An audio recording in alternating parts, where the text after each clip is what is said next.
ফ্রান্সে প্রথমবারের মতো আয়োজিত হচ্ছে প্যারিস টাইমস বইমেলা। এতে পর্তুগাল, আয়ারল্যান্ড, বাংলাদেশ সহ ফ্রান্সের অনেক কবি ও লেখক অংশগ্রহণ করেছেন। প্রত্যেক লেখকই তাদের প্রায় সব বই বিক্রি করে ভীষণ আনন্দিত। প্যারিস টাইমসের এই উদ্যোগকে সবাই সাধুবাদ জানিয়েছেন এবং প্রত্যাশা করেছেন যে এই বইমেলা যেন প্রতি বছর অব্যাহত থাকে। আশা করা হচ্ছে প্রথমবারের অভিজ্ঞতা কাজে লাগিয়ে প্যারিস টাইমস পরবর্তী বছর আরও বৃহৎ পরিসরে বইমেলার আয়োজন করতে সক্ষম হবে। বইমেলার কিছু ভিডিও ও ছবি তুলে ধরা হলো সাংবাদিক শাবুল আহমেদের সৌজন্যে। À la qualité de maire de la commune d'Allier de Pierrefitte, c'est avec plaisir que j'ai répondu favorablement à l'invitation de l'association Stefano Bengali et de son dynamique président, Rose Sunday.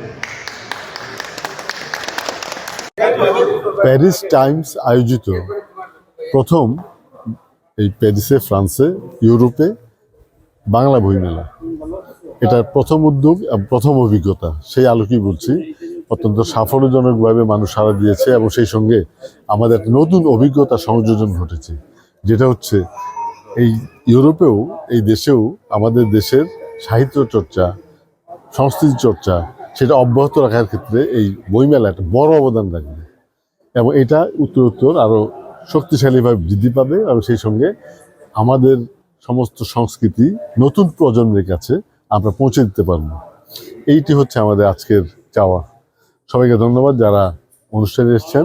আর বিশেষ করে এই বই মেলাটা আমাদের এই জন্যে প্রয়োজন, কারণ আমাদের যে নতুন প্রজন্ম, ফ্রান্সে জন্ম বা যারা ছোট 5-7 বছরে আসেন, তাদের সাথে আমাদের ঐতিহ্য, আমাদের ভাষা, আমাদের কবিতা, আমাদের গল্প এগুলা সাথে পরিচিত হবে। আমরা যদি এগুলা না করি, তারা এগুলোর সাথে পরিচিত হতে পারবে না। এই জন্য এটা আমাদের বড় প্রয়োজন। আর বই পড়ে মানুষ জ্ঞানী হয়, আর বই পড়া খুব প্রয়োজন। প্রথমত এই যে প্যারিস টাইমসের উদ্যোগে যে বইমেলা, এই বইমেলায় আমি আসতে পেরে খুবই আনন্দিত। আমি প্রথমত আমাদের কমিউনিটির জায়গা থেকে না বলে আমি বৃহত্তর জায়গা থেকে যদি বলি যে ফ্রান্সে এই আমরা যারা বাংলাদেশের বাঙালিরা আছি এখানে, আমরা যে লিখতে পারি, লিখি, বাংলা ভাষায় লিখি এবং আমাদের পাঠক আছে, মানে বাংলাদেশ সম্পর্কে একটা সদর্থক ধারণা এটা ফরাসি দেশের মানুষের কাছে পৌঁছানো খুব দরকার। সেটা বইমেলা একটা আয়োজন এবং এটা এখানকার একজন মেয়র এটা উদ্বোধন করলেন। এতে আমি মনে করি যে বাংলাদেশের মানুষ হিসেবে আমরা গর্বিত এবং আমাদের একটা লেখক পরিচয় এখানে প্রতিষ্ঠিত হলো এবং এটা আরো যত বেশি আমাদের অনুবাদ হবে বাংলা এবং ফরাসি ভাষায়, বিশেষ করে ফ্রান্সের প্রেক্ষিতে, এটা অত্যন্ত দরকার। আর একটা দরকার এই কারণে যে আমাদের যে নতুন প্রজন্ম যাদের জন্ম এখানে অথবা যারা খুব ছোট বয়স, অল্প বয়সে এখানে এসেছে, তারা জানুক যে বাংলা ভাষায় এত ভালো লেখা হয়। আর শুধু আমাদের যে আমরা যারা লিখছি তাদেরই বই নিয়ে বইমেলা হবে এমনটা না হয়ে যদি এমন হয় যে আমাদের যারা ঐতিহ্যের লেখক, চিরায়ত ঐতিহ্যের লেখক, অর্থাৎ রবীন্দ্রনাথ, নজরুল, সৈয়দ ওয়ালিউল্লাহ এখানে ছিলেন, তিনি এই যে লেখকরা যে যাদের লেখা পড়ে আমরা বড় হয়েছি, তাদের লেখা যদি আমাদের নতুন প্রজন্মের এখানে যারা ফরাসি ভাষা শিখছে এবং বাংলাও জানে, তারা যদি অনুবাদ করে, তাহলে আমরা সেই সাহিত্য ফরাসিদের কাছে তুলে ধরতে পারি। আরেকটা ব্যাপার যে এখানে এই মেলা মানেই যে শুধু খাওয়া দাওয়ার মেলা, পণ্যের মেলা হবে তা তো নয়, বই মেলা। তার মানে আমাদের নতুন প্রজন্মের শিশুরা তারা গর্বিত হবে যে না, বই নিয়ে মেলা করছে বাঙালি। আমাদের এই পরিচয় বিকাশে খুব প্রয়োজন। সেদিক থেকে আমি মনে করি যে এই মেলার আয়োজন খুব সার্থক। হয়তো ছোট পরিসরে হলো, এর পরবর্তীতে আরো বাড়বে। ফ্রান্সে প্রথমবারের মতো বইমেলা আয়োজন করা হয়েছে, যেটা কিনা আমার ক্ষেত্রে দেখা যাচ্ছে যে অনেকটাই ভালো একটা পজিটিভ দিক আমি ভাবছি। কারণ হলো, যদি কিনা আমরা শুরু না করে সেটা হবে না। ছোট পরিসরে হোক না কেন, সেই ছোট পরিসর থেকে শুরু করা হয়েছে, সেখানে কিন্তু দেখা যাচ্ছে যে অনেকগুলো স্টলও এসেছে, বইয়ের স্টল। এবং আমার দিক থেকে আমার বইটা যেহেতু দুটো ভাষাতে লেখা, ফ্রান্স এবং বাংলা ভাষা, এটা আরও একটু ভিন্নতা এটাকে অ্যাড করেছে। সেখানে ফরাসি যারা আছে তারাও কিন্তু যাচ্ছে আমার স্টলেতে, জিজ্ঞাসা করছে। ক্রয় করাটা পরে বিষয়, কিন্তু জিজ্ঞাসা করছে, জানার চেষ্টা করতেছে। এটা হলো আমার যে টার্গেটটা, সেই টার্গেটটা আমি মনে করতেছি যে ফুলফিল কিছুটা হলেও করতে পারছি। আর অবশ্যই বাংলাদেশে যে কমিউনিটিরা রয়েছে, প্রায় লাখেরও অধিক মানুষ আছে। আমার কাছে মনে হয় তাদেরও আসা দরকার এবং আগ্রহটা আরও বাড়বে যখন কিনা প্রচারটা আরও বেশি হবে সেখান থেকে। কারণ এটা আমাদের প্রয়োজন রয়েছে, আমাদের যে সংস্কৃতির মধ্যেও কিন্তু এই বইমেলাটা হয়ে থাকে। তো সেক্ষেত্রে বইগুলো যদি আমরা তাদের হাতে পৌঁছে দিতে পারি, তারা কিন্তু এটা আরও ভালো হবে। আমার কাছে মনে হয় ভবিষ্যতে যারাই করুক না কেন বা যারাই করবে, তারা আরও জোরে সোরে যাতে করে প্রমোশনটা আরও করতে পারে এবং সবাই যাতে সাড়া দেয়, এটা আমার আহ্বান থাকবে সবার প্রতি। ধন্যবাদ। আজকে এই মেলাতে আমার যে বইটা এসেছে সেটা ডিঙ্গি। ডিঙ্গি আমার প্রথম প্রকাশিত বই। যেহেতু প্রথম প্রকাশিত বই, আমার অনুভূতি মনে হলো যে আমার আর একটা সন্তান জন্ম হয়েছে। এবং প্যারিসে এটা প্রথম বই মেলা শুরু হয়েছে, এই জন্য আমি খুবই আনন্দিত যে এখানে আসতে পেরে। এবং এখানে এটা আমার কাছে গর্বেরও বিষয় যে আমরা বাংলা বই নিয়ে প্যারিসে একটা মেলা তৈরি করতে পেরেছি। এই জন্য আমার ভাষার জন্য আমার গর্ববোধ হচ্ছে।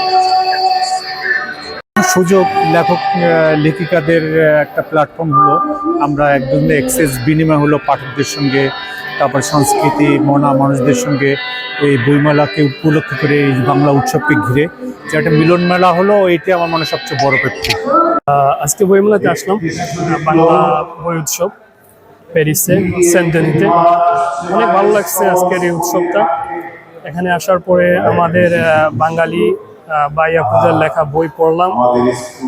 সবার ভিতরে একটা দেশপ্রেম এবং আমাদের বাংলার সংস্কৃতি সাহিত্যকে ধরে রাখার যে একটা প্রচেষ্টা, আমি মনে করি এই উদ্যোগটা আরো বেশি বেশি হওয়া উচিত প্যারিসে। এবং আমি একজন বইপ্রেমী হিসাবে মূলত আজকে এখানে আসছি।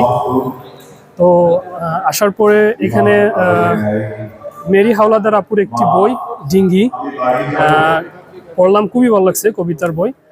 এবং আমাদের শ্রদ্ধেয় নয়নবার লেখা জীবনের চাপ বইটিও খুব ভালো লাগছে। তো আমি মনে করি আমি দেশ ত্যাগ করছি প্রায় আজকে 7 বছর। তো এই 7 বছরে এই প্রথম প্যারিসে এরকম একটা বইমেলা দেখলাম, খুব ভালো লাগছে। এবং এই যারা এই আয়োজনটা করছেন ওনাদেরকে আমার অন্তরে অন্তঃস্থল থেকে কৃতজ্ঞতা এবং ধন্যবাদ। হিসেবে যদি বলি, আমার কাছে ভীষণ ভালো লাগতেছে এই প্রথম প্যারিসে এত বড় পরিসরে বইমেলা হয়েছে। আমি সকালেই চলে আসছি, বইমেলা দেখার অপেক্ষায় ছিলাম যে আমরা বাংলাদেশের 21শে ফেব্রুয়ারি বইমেলাটা ভীষণ মিস করি। আমিও ছোটখাটো লেখালেখি করি, সেই জায়গা থেকে এরকম সুন্দর একটা জায়গা আসলে আমরা যেখানে পাবো ভাবতেই পারিনি। অসাধারণ একটি প্রোগ্রাম, বইগুলো প্রত্যেকটি পড়ার মতো আমি ভিজিট করেছি, আমার কাছে ভীষণ ভালো লাগতেছে। আরিয়ান রিভা, আমি সামনের বছর সিজিএমে যাচ্ছি। আমি আজকে প্যারিস টাইমসের পক্ষ থেকে বই মেলায় দেখতে এসেছি আমার বান্ধবীকে সাথে করে। নর্মালি আমি খুবই গল্পের বই পছন্দ করি। এখানে আমি অনেকগুলো গল্পের বই কিনেওছি যেগুলো অনেক ভালো লাগছে আমার। 2টা লাইন আমি পড়ছি, অনেকই ভালো লেগেছে, এই জন্য আমি অনেকগুলো গল্পের বই কিনেছি। আমার বান্ধবী বাংলা হালকা হালকা জানে, কিন্তু এই একটু ফরাসি বলতে পারে ভালো। আপনারা ফরাসিতে এর কাছে জানতে পারে। আমার সাথে অনেকগুলো বই কিনেছে আজকে। এইটাই দিনটা আজ আমার খুবই ভালো গেছে। আমি যে এখানে বাংলাদেশি খাবার দেখছি, আগে অত আমি কোনো অনুষ্ঠানে যাই না, প্রথমবার বাংলা বইমেলা এসে এত ভালো খাবার আমি খাইছি এক প্লেট, খুবই স্বাদ। আর এটা খুবই পরিষ্কার পরিচ্ছন্ন। এখানে খাবারগুলোর পাশাপাশি কোনো জামাও আছে, অনেকগুলো জামা স্টল, খাবারের স্টল অনেকগুলি, বেশিরভাগই জামার স্টলে। ওখানে খাবার স্টলে অনেক পিঠা, ঝালের ঝাল সহ খাবার, মিষ্টি খাবার, অনেক কিছু আছে, পাশাপাশি জুসও আছে। তাই যে আরো অনেক বই মেলা হোক, যেরকম আজকের বছর সামনের বছর জন্য আরো বই মেলা হয়। এই বছরে একটা বই মেলা হয়েছে, সামনের বছর টাইমে আরো বই মেলা হোক এবং আরো মেলা হোক, যেন আমরা ঘুরতে আসতে পারি। Est-ce que tu as amusé dans cette festival? Oui, j'ai amusé bien avec mes parents, moi et mon frère. J'ai amusé bien. Est-ce que tu as acheté des livres et tu as arrivé de lire? Non, je comprends pas le bengali, mais c'est bien, je regarde plus les images. Oh voilà, tu as passé une bonne journée. Est-ce que tu as vu des choses qui sont de bengali, nourriture? Oui, j'ai vu des panipuri et des choses qui est bien, mais j'ai envie pas de manger, mais c'est bien pour regarder.